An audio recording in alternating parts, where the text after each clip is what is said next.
can't even move on from grieving because they're dealing with so much uncertainty. They're dealing with legal issues now because things weren't accounted for.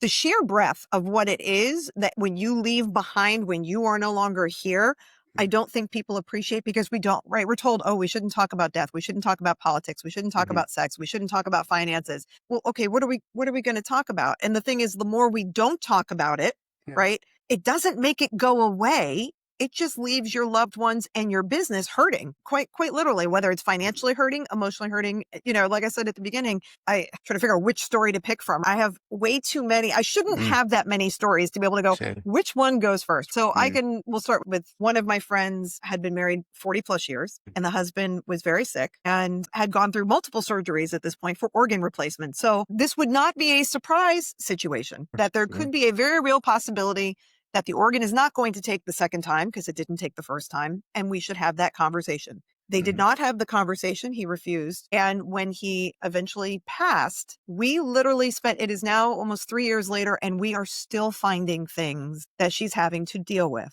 And this is with a lawyer friend, right, who literally went in. We had to figure out how to break into the email addresses, couldn't figure out. They came and repoed the car because it was in his name and not her name. And they wouldn't take a payment from her because it was in his name and the bank was in his name kind of situation. It was that bad. We had to go and call and be like, no, we will pay it off. Like, it was a whole fight to get that car brought back. And it should never have been repo, but they're like, oh, he's gone. Car comes with us. That's the contract. Things you don't think about. Trying to figure out, mortgage payments. Where's the life insurance?